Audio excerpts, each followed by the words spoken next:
Smoking is hazardous to your health. Welcome back to Marvelous Videos. I'm Rylan. Jim Carrey earned quite a bit of fame back in the day. In the early 1990s, his face was basically everywhere. Every venture he entered was automatically a box office hit, and most of this fame was attributed to his unique rubber face. I mean, the dude was so versatile that he could even turn his face into a duck's beak if he wanted to. Anyway, this rubber face made him the perfect candidate to embody the role of the Mask. Yep, we're talking about the famous green-faced guy from the movie The Mask. After watching the movie, you would be convinced that Jim Carrey has more muscles in his face than in his entire body. My face is my fortune. Now, the movie went on to become a rager amongst the kids. They went bollocks after this character, and naturally, studios ran to capitalize on that, which led to the production of the Mask animated series in 1995, a series that picked up from where the movie left off. Now, sadly, the animated series did come to an end after 54 episodes, which aired within a span of 3 years. So, you may ask yourself, why did the character not make it in children's cartoons and go on to become an obscure animated series? Well, this video is the only guide that you need to truly understand everything that there is to know about the Mask, from its convoluted past to its later developments. So, without wasting another moment, let's get right into it. Actually, hold on. Before we go into our explanation, we do just have one very small request, and that is that if you like our content, then please support us by subscribing to our channel. This is just one small click for you, but for us, it means a lot. Thanks! Now, let's begin.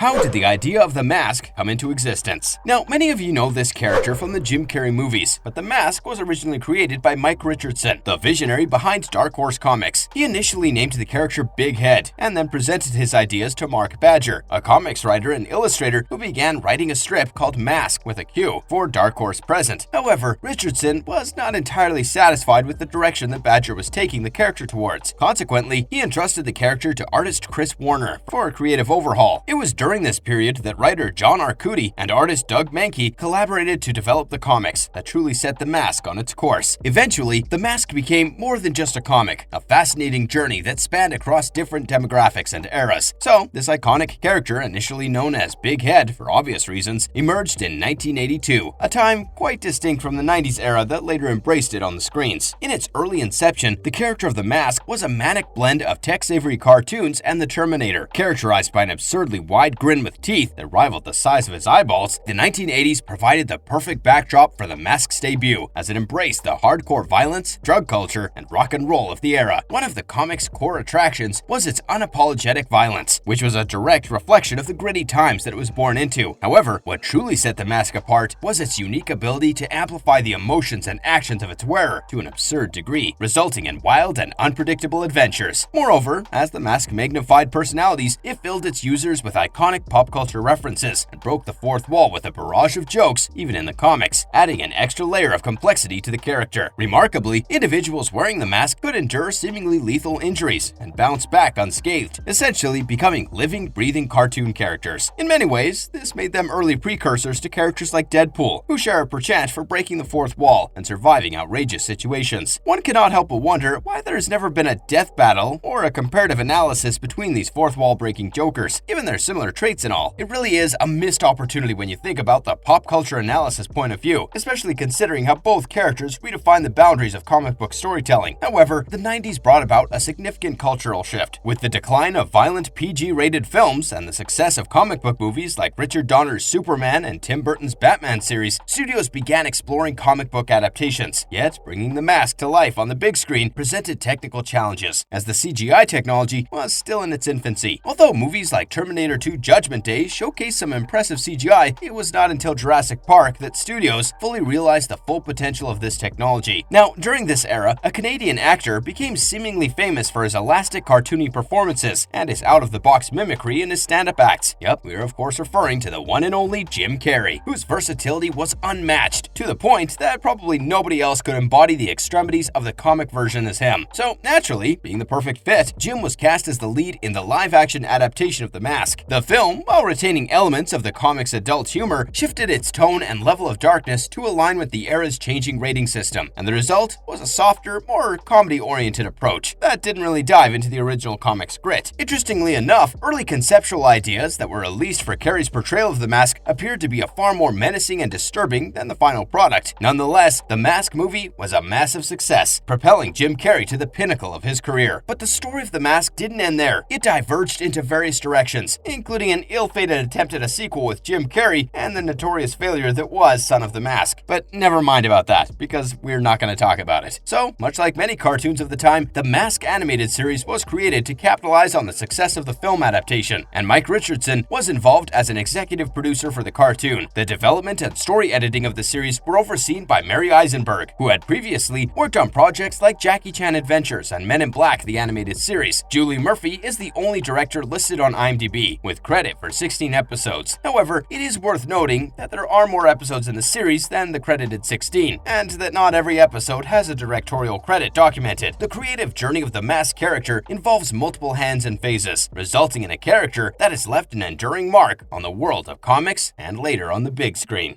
Everything you need to know about the Mask animated series. Although Jim Carrey did not lend his voice to the Mask cartoon, the series features an equally remarkable talent in the form of Rob Paulsen. While perhaps less famous than Jim Carrey, Paulsen still delivers an exceptional performance as Stanley Ipkiss and the Mask, which can arguably be considered one of the greatest feats in voice acting history. Now, the Mask is a character known for his shape-shifting abilities, making the role a myriad of voice acting parts all rolled into one. Paulsen, a frequent name in the voice acting world, has left audiences with awe with his incredible range, depth, and humor in portraying the iconic character. He took on the challenging role of the Mask, despite early pressure to imitate Jim Carrey's portrayal, and thus went on to craft a unique and impressive performance. Paulsen's work as the character showcased his remarkable vocal range and his comedic talent. He even put his stamp on the iconic theme song, demonstrating his virtuosic singing abilities. What Jim Carrey accomplished with his facial expressions, Paulsen was able to achieve with just his voice. In general, animated series such as The Mask serve as a meta reminder of the incredible capabilities of voice actors, as they brought characters to life without the need for physical appearances, and Paulsen's work on the show was nothing short of remarkable. The animated series that spun off from the original movie had a relatively short run, spanning only 3 seasons from 1995 to 1997. The episode release schedule was sporadic, varying in the number of episodes per season. However, the fact that The Mask made its way to children's television highlights the character's ability to appeal to a broad range of age groups. This character's journey, from one of the funniest comic book movies to the disappointing sequels, and from its origins in insane and violent comics to harmless and goofy TV shows, truly demonstrates its versatility. Thus, The Mask has experienced its fair shares of ups and downs, with the comics and the first theatrical film being loved by many, and the sequel being widely criticized. However, this underrated TV show often gets overlooked in discussions about the character. Coming to the technical information, The Mask was produced by a multitude of big names at the time, including Darkhorse Entertainment, Film Roman, Sunbow Entertainment, New Line Television, Cuckoo's Nest Studio, Day One Media, Philippine Animation Studio, Plus One Animation, and Wang Film Productions, while the distribution was handled by Bobot Entertainment and Warner Brothers Television. The series aired on CBS and was in syndication primarily as part of their CBS Saturday Morning. In terms of the overall plot and writing, the animated series served as a loose continuation of the events from the feature film, released the previous year, with Stanley Ipkiss still working at the bank, driving the same car, and dealing with the same nasty landlady. While Cameron Diaz's character, Tina Carlisle, was written out of the story, other characters from the film, including Milo the dog, made rambunctious appearances. The show did introduce some new villains to the town of Edge City, and it's up to Ipkiss to reluctantly become the hero once again. While The Mask does a lot of good, it always leaves a trail of chaos, keeping Lieutenant Calloway and his partner Doyle on the trail. Now, throughout the series, Stanley remained the primary wearer of the mask, but various other characters donned the mask as well at different points, and it eventually became a sought-after item, drawing the attention of villains like Pretorius. While the formula did vary at times, that was the general setup for most episodes. The show also incorporated parodies of famous superheroes and villains, including Superman, Wolverine, and Clayface. One episode, Flight as a Feather, pushed the boundaries of appropriateness for a cartoon and was only aired in syndication due to some mature content, involving clear notes of nudity and some more mature themes. The show even featured a mix of one-off adventures and interconnected stories that sometimes referenced past events. As it was not exactly an educational show, the episodes didn't exactly exactly follow a strict order, because the focus was primarily on the adventures of the Mask. Now, it should definitely be taken into account that the zaniness and absurdist humor of the Mask drew inspiration from classic Warner Brothers cartoons. The Mask's chaotic energy was reminiscent of characters like Bugs Bunny, and the series' embracement of the fourth wall-breaking anarchy was inspired by those classic cartoons. In terms of storytelling, the series borrowed elements from the darker aspects of its comic book counterpart. For example, it introduced a Frankenstein-inspired henchman named Walter, who was nearly indestructible.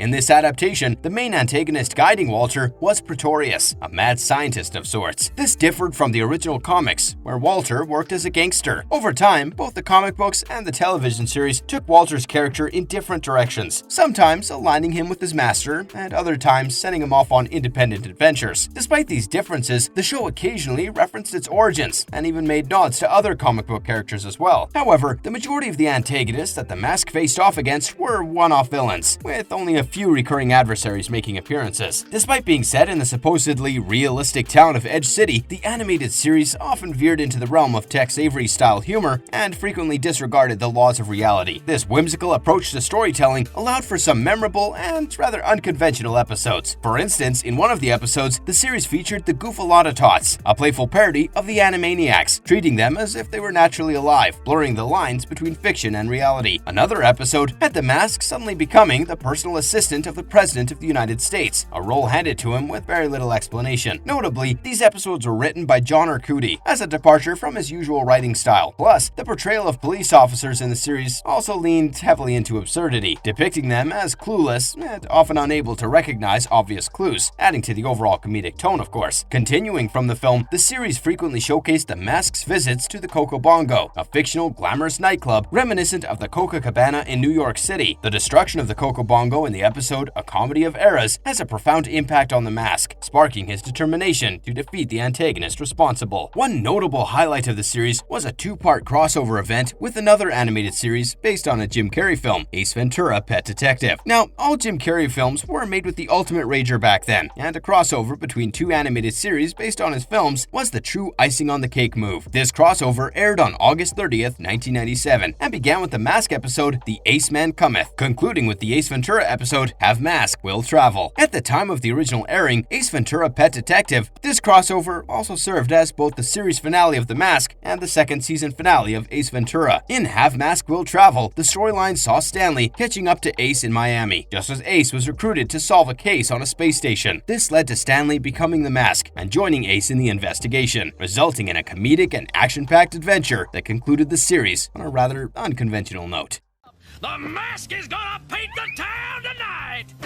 Now, let's talk about two of the most iconic pilot episodes of the Mask animated series, which set the tone for the entire show. The first episode, with the puntastic title of The Mask is Always Greener on the Other Side, begins in Stanley Ipkiss's apartment as he laments his unfortunate dating history, but hopes for success with his upcoming date, Matilda, a bank security guard. However, his date takes a sour turn when Mrs. Peenman, his nosy landlady, berates him for his thoughts. Frustrated, Stanley contemplates using the Mask's powers to teach her a lesson, but ultimately decides against it. Events then take a dramatic turn when a bank alarm blares, compelling Stanley to don the mask and transform into his alter ego, the Mask. He playfully punishes Mrs. Peenman with exploding cigars before rushing to the bank to thwart the robbery. Now, at the bank, Matilda has already handled most of the robbers herself. Unfortunately, the Mask's eccentric appearance and behavior terrify her, causing her to flee. So, of course, the Mask, now dressed as Romeo, pursues her, allowing the remaining robbers to escape in their damaged vehicle. The next morning, Stanley discovers he's late for work. Peggy informs him that the Mask made front-page news and asks for exclusive stories, but Stanley, recalling her betrayal in the past, declines the offer. Meanwhile, an enigmatic figure takes a keen interest in the Mask's powers and orders his henchmen to discover the true identity of the Mask. Back at the bank, Stanley's awkward encounter with Mayor Tilton further complicates his day, but he is heartbroken when he learns that Matilda quit her job due to her unsettling encounter with the Mask. Eventually, suspicion grows around Stanley when Lieutenant Calloway accuses him of being the Mask. Having seen him him at both the bank and his apartment building, but Stanley denies these accusations and returns home, unaware that he is being watched by the sinister figure's henchmen. Back at his apartment, Stanley is entrusted with babysitting Baby, his neighbor's child. However, chaos ensues when Baby discovers the mask, temporarily turning into a mini mask with destructive tendencies. Stanley eventually removes the mask from Baby and, fed up, disposes of it in wet cement at a construction site. Back at the bank, Stanley reluctantly agrees to help Charlie with a robotics project. While discussing the task, Walter, a hulking enforcer, abducts Stanley. He is taken to a mysterious figure, Pretorius, who seeks the mask's powers for his own sinister purposes and reveals his android body alongside his plan to create a superhuman army with the mask's abilities. When Stanley refuses to cooperate, Pretorius threatens to harm Milo, Stanley's dog. Luckily, Peggy arrives at Pretorius's hideout and Stanley is freed, but the henchmen somehow manage to capture Peggy and Milo. An overpowered Stanley flees to retrieve the mask, leading to a confrontation with Walter at a construction site, and the episode ends with Stanley trapped in quick-drying cement as Walter closes in, leaving the story on a gripping cliffhanger. Now, the second part of the pilot episode picks up right after the cliffhanger. In a desperate bid to escape, Stanley grabs a steel beam and manages to free himself just in time. Walter pursues Stanley on the construction beams, leading to a comical confrontation where Stanley throws objects at Walter, ultimately causing him to slip on a banana peel and plummet into the cement below. To Stanley's relief, Walter survives, but remains stuck in the cement. So with Walter temporarily out of the picture, Stanley retrieves the mask and transforms into his alter ego. He unleashes a series of crazy attacks on Walter, including dropping a piano, giving him a wedgie, and attempting to blow him up with a rubber duck. However, to the mask's shock, none of these antics seem to faze the behemoth. The mask, now in his Roman gladiator form, engages Walter in a direct brawl, but changes tactics and decides to bury him in the cement. Simultaneously, at Pretorius's hideout, Peggy and Milo are held captive by Pretorius's henchmen. The mask, disguised now as a film director, tricks the henchmen into posing for pictures and then defeats them. Peggy, displaying her resourcefulness, also contributes to the escape. When the mask confronts Pretorius, a tug-of-war ensues over the mask, resulting in the mad scientist's head detaching from his android body. Now, Pretorius, undeterred by this setback, begins reattaching his head and dismisses their escape as a minor setback. Meanwhile, Stanley tries to destroy the mask using a hacksaw, but it breaks. He attempts to cut it with a crowbar, which only damages the mask and his watch. Realizing he's late for a meeting with Charlie, Stanley rushes to the House of Tomorrow in the Loner. At the House of Tomorrow, Stanley struggles with Charlie's robotics project. However, Pretorius, in his spider-like android body, infiltrates the control room and takes control of the house, causing it to go on a destructive rampage through Edge City. Simultaneously, Pretorius tricks the police into believing the mask is responsible for the chaos. Inside the house, Stanley puts on the mask and fights robotic appliances and devices set by Pretorius. Eventually, he retrieves the Loner, which transforms into a race car and continues his battle within the house. Outside, the police, under Kellaway's command, prepare to apprehend the mask. When he crashes through a window in the Maskmobile, Kellaway has him arrested, but the mask distracts him with a photograph of them dancing together, burying time. In the house's control room, Milo discovers Pretorius's head, altering the mask to its presence. The mask confronts Pretorius, who reveals his intention to frame Stanley for the city's destruction, and successfully pokes the mask's hand, sending him tumbling down a laundry chute. As Peggy, Milo, and Charlie team up inside the house to battle Pretorius's robot creations, the mask rejoins the fight, and a hilarious showdown unfolds as he takes on the robots in various disguises and styles. The situation becomes dire when Pretorius hacks into the house, granting him control over it. Meanwhile, Mayor Tilton unveils a statue, while unaware that Walter is trapped beneath the cement. The mask intervenes, preventing the house from crashing into a children's hospital by using a roller skate. He rescues Peggy, Charlie, and Milo from the house, which then falls into Edge City Harbor. When the police arrest Stanley, Lieutenant Kellaway questions why the mask and Stanley are never seen together. Pretorius emerges from the harbor and threatens Stanley as he is driven away. Peggy commends Stanley's heroics, but he vows to keep the mask away from evil hands. However, when Milo retrieves the mask, Stanley decides to continue using it for good. As Stanley transforms into the mask once more, the episode comes to a smoking end.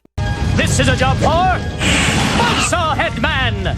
Oh no, wait, make that... Why did the Mask animated series fail to have a similar chokehold on the audience as the feature film? The Mask animated series had its fair share of mistakes and inconsistencies throughout its run. One notable issue was the lack of continuity in the series. While each episode was more or less a self-contained story, some events in certain episodes would directly contradict or impact future stories, making it confusing for viewers who preferred a coherent narrative. Another inconsistency was the presence of Peggy Brandt, a character who had originally been intended to be killed off, but was was spared in the movie. It was puzzling how Stanley Ipkiss could continue to associate with her after she had betrayed him in the film by literally smuggling him off to a bunch of mobsters. The show also struggled to maintain the iconic look of the Mask. Despite his appearance remaining consistent from the movie to the show, several characters who had experienced events with the Mask still couldn't seem to recognize him even when he donned the most silliest of disguises. Even when he was literally screaming right in front of their face. Maybe it made sense in a cartoony perspective, but it definitely did seem stupid on screen.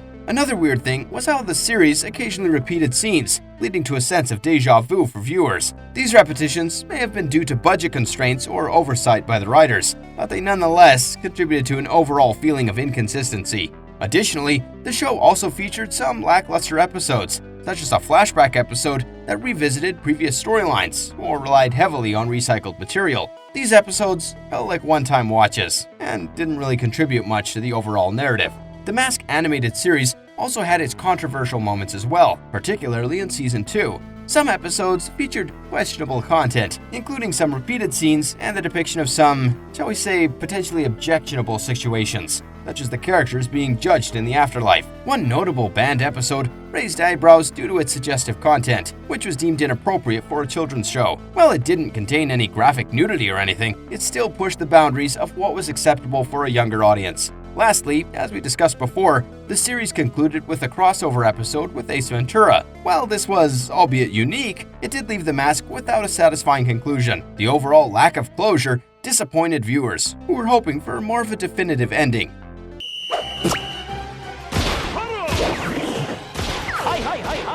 Can we see a reboot of the series in the future? The Mask franchise, which has remained dormant for quite some time now, is suddenly experiencing a resurgence of interest in the character. Warner Brothers is determined to revitalize the brand, with plans for the development of a new movie, as was rumored back in 2020, around the same time that Space Jam 2 was released. Additionally, there are talks of bringing The Mask to the small screen with an animated series for HBO Max. Excitingly, there is also a possibility that Jim Carrey may return to provide the voice for Stanley Ipkiss and his superpowered alter ego. While plot details are still firmly under wraps, the series is set to target an adult audience, signaling a departure from the family-friendly tone of the 1994 cartoon adaptation. Instead, the HBO Max project intends to harken back to the mature themes of the Darkhorse comics that birthed the character. It has also been suggested that the series might adopt a tone similar to DC Universe's Harley Quinn, blending the zany humor of the original movie with the edgier elements including violence and strong language that an R rating would allow, much like the source material. Jim Carrey's potential involvement hinges on the project taking a bold and fresh direction, something that he has recently expressed interest in. If the series aligns with this vision, it is possible that he could reprise his iconic role. While the project is still in its early stages of development, it certainly appears that The Mask is poised for a comeback on our screens, and Warner Brothers Pictures is even rumored to envision this as the beginning of a new trilogy, with Jim Carrey reprising his role as the titular character. This marks a significant step in rejuvenating the Mask franchise, as previous attempts to expand it may not have been met with much success. And,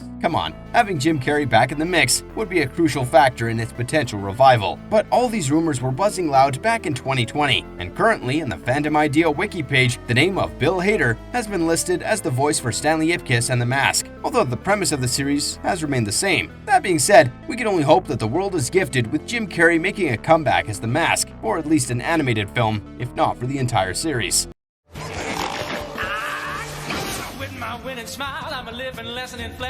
Marvelous verdict. We can all agree that the Mask animated series has offered numerous enjoyable moments, including subtle references and clever wordplay in episode titles. Many of these titles played on well-known phrases or existing works, adding a new layer of humor for the viewers. For example, the two-part pilot episode was titled "The Mask is Always Greener on the Other Side," a twist on the well-known phrase "The grass is always greener on the other side." Another episode was titled "A Comedy of Errors," being a nod to Shakespeare's play of the same name. One of the show's strengths lay in the challenges faced by the Mask, which ranged from comical to genuinely perilous. The Mask often found himself pitted against massive threats, such as incoming flaming meteors, space shuttles carrying planet-dying chemicals, or even nuclear missiles aimed at Edge City. Additionally, encounters with equally powered individuals wearing the mask, and even being trapped in a time loop a la Groundhog Day, definitely adding to the excitement. However, what truly set this series apart was its abundant pop culture and character references. While some of these references may feel dated today, they still add an extra layer of excitement for those who can recognize them. The show's ability to weave these references into its humor, coupled with its imaginative narrative and clever wordplay, contributed to its enduring appeal and made it enjoyable to revisit, even years later. So, now that we've reached the end of today's episode, let us ask, what are your thoughts on this eccentric character? Would you be excited to see the mask again? Well, let us know in the comment section below. And if you enjoyed today's episode, don't forget to leave us a like and subscribe if you haven't already. Until next time, I'm Rylan. Have a good one and be safe.